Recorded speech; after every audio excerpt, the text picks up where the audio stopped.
Je suis directeur de l'EPL de Sibins depuis septembre 2011.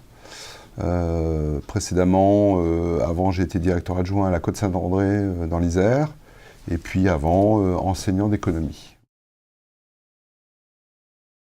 Je dirais pour différentes raisons. Nous nous sommes engagés dans cette aventure.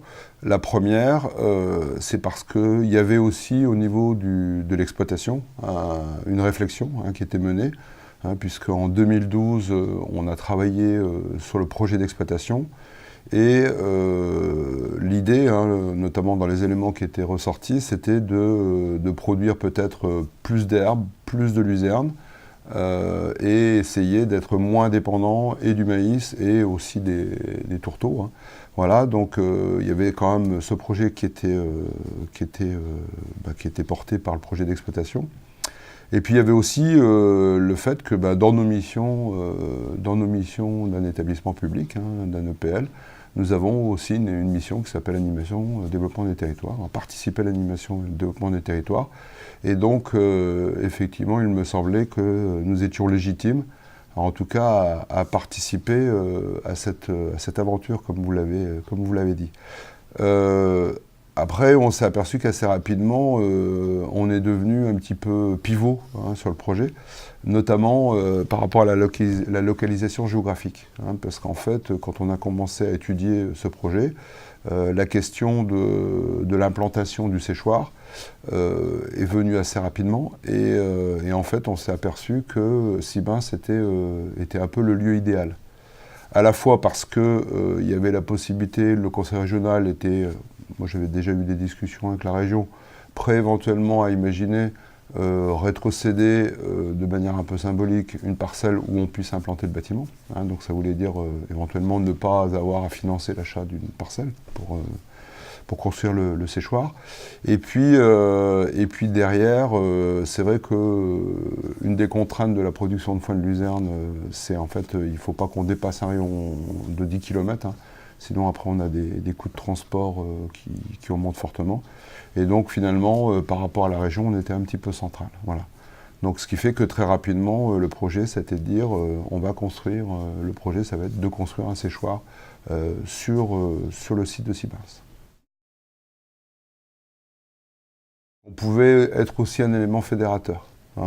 C'est vrai que ce projet luzerne, c'était quand même arrivé à créer une micro-filière entre deux types de producteurs notamment, des céréaliers d'un côté et des éleveurs de l'autre, donc pas forcément toujours avec les mêmes stratégies, avec également une collectivité territoriale, puisque dans le projet il y avait effectivement assez rapidement est apparu l'intérêt de la luzerne, notamment au regard des céréaliers, puisque ici nous sommes dans une zone qui est fortement érosive, donc avec des problématiques d'érosion.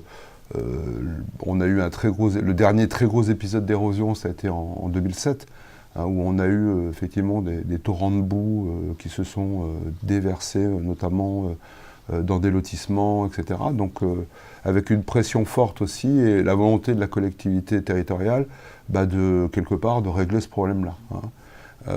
Et c'est vrai qu'assez rapidement, donc à l'époque c'était le syndicat d'hydraulique, le syndicat intercommunal d'hydraulique. Là aujourd'hui c'est plutôt la communauté de communes, puisqu'ils ont récupéré les compétences du syndicat. Et aujourd'hui ils voient encore vraiment l'intérêt fort de ce type de production et l'intérêt notamment par rapport aux problématiques d'érosion. Au départ, effectivement, on était un groupe avec quelques agriculteurs et puis nous. Et donc, assez rapidement, il a fallu constituer une association. Je suis devenu président, mais parce que personne d'autre ne voulait l'être, je suis devenu président de l'association. Effectivement, je pense qu'on a eu un rôle moteur, dans le sens où, effectivement, à différents niveaux, notamment au niveau des tonnages produits et consommés, on était dans les acteurs principaux. Le fait que le bâtiment, potentiellement, il aurait pu s'installer sur Sibins. Le fait que, et là on rentre dans des considérations plus techniques, il y avait aussi un intérêt, notamment par rapport à notre équipement de chaudière biomasse, et derrière aussi un projet de méthanisation.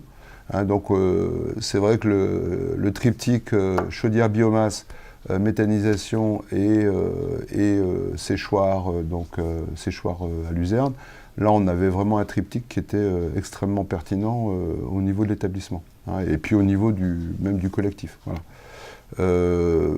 Après, si on essaye d'analyser, peut-être qu'on a joué trop un rôle de leader, hein, je ne sais pas, enfin bon, ça c'est c'est peut-être l'avenir qui nous le dira, mais en tout cas, peut-être qu'effectivement on était un petit peu trop en avant, et c'est ce qui a peut-être éventuellement effrayé certains dans la démarche. Ce qui a coincé au départ, ça a été effectivement à un moment donné, notamment au niveau des céréaliers. La première étude de faisabilité, on l'a faite en 2012. On l'a faite en 2012, c'est une année où on a vendu du maïs à 200 € la tonne.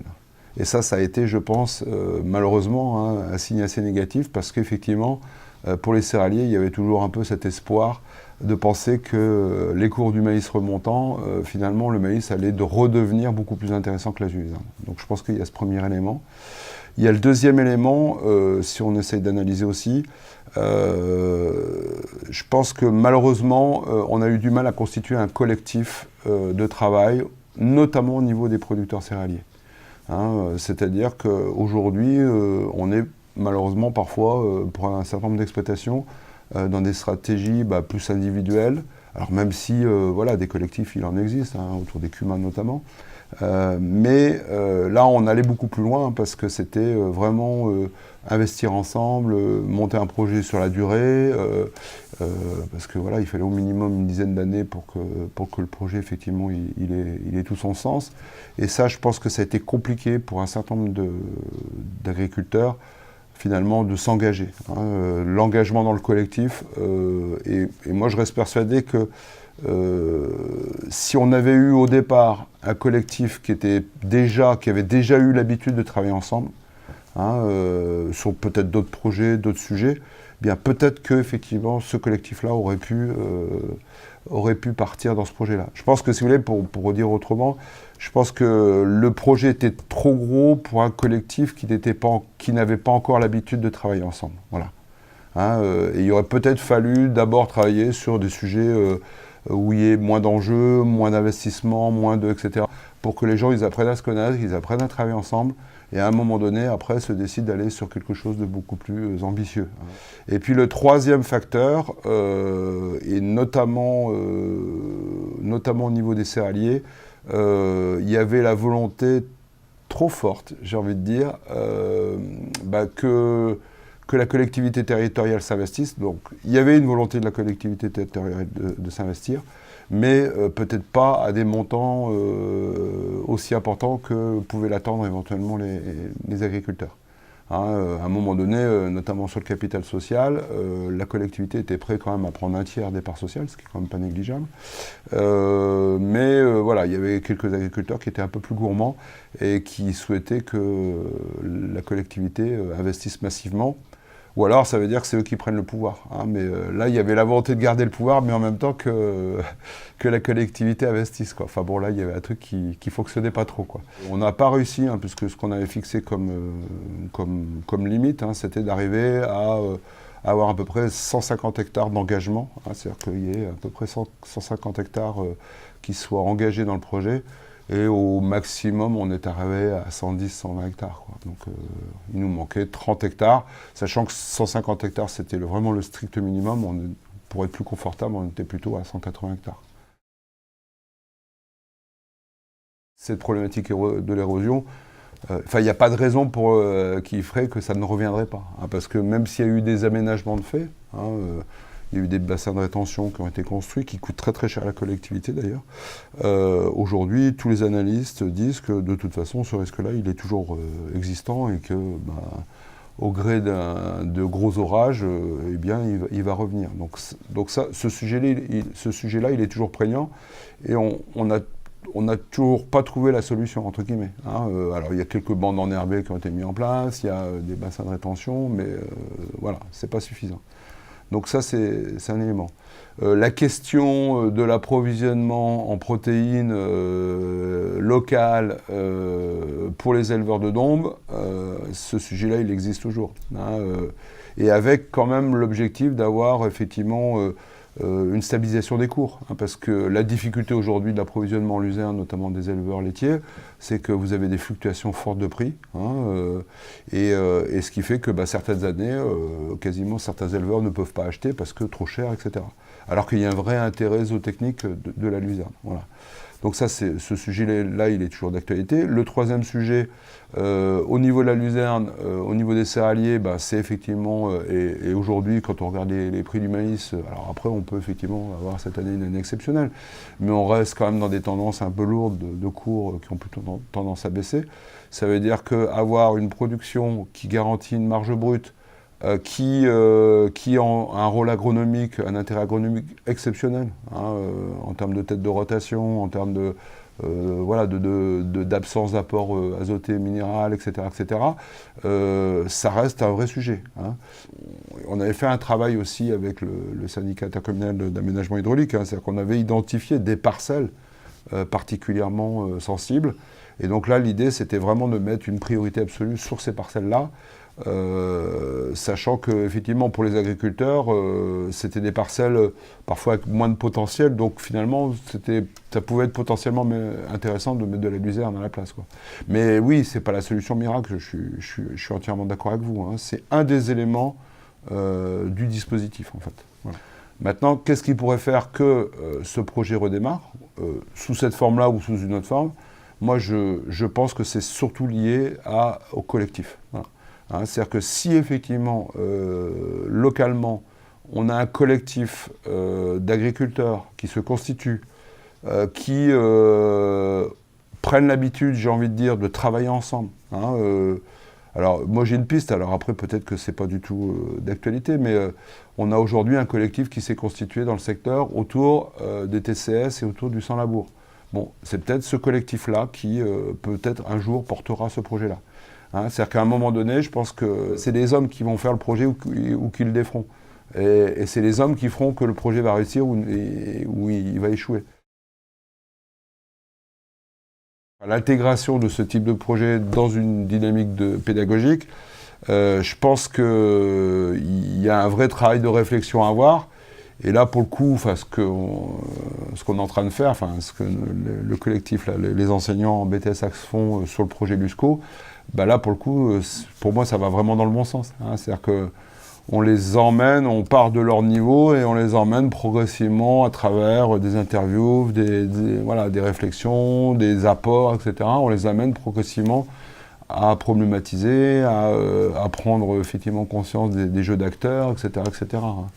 Et donc ça veut dire que c'est pas, même si ça semble naturel de dire ah tiens on va appliquer les élèves, la réalité c'est que ça demande toute une stratégie pédagogique qu'il faut réfléchir, hein, parce que ça s'improvise pas, et puis s'il n'y a pas une réflexion un peu fine, alors ça sera intéressant, hein, ça sera pas négatif, mais je pense qu'on n'en tirera pas suffisamment d'intérêt. Après, il y a l'autre sujet, c'est une fois, imaginons que le projet se soit mis en place, là c'est comment finalement on intègre les apprenants sur ce type de projet. Alors moi c'est vrai que sur la luzerne, j'y avais pas forcément beaucoup réfléchi, hein, je le dis sincèrement. J'avais beaucoup plus réfléchi sur un autre projet qu'on a toujours, hein, qui est le projet de méthanisation. Hein, où là, pour le coup, je pense qu'il y a vraiment... et là, il faut vraiment travailler sur la conception même du projet. Hein, c'est-à-dire quel type de capteur éventuellement, comment on aménage finalement un méthaniseur pour que ça soit réellement utilisé au niveau pédagogique, hein, et notamment par différents enseignants. Hein, ça peut être des enseignants de physique, ça peut être des enseignants de biologie, ça peut être des enseignants d'économie, de technique, etc. C'est comment finalement... voilà, et ça, et moi je pense que sur la luzerne, il y aurait certainement aussi des choses intéressantes à faire.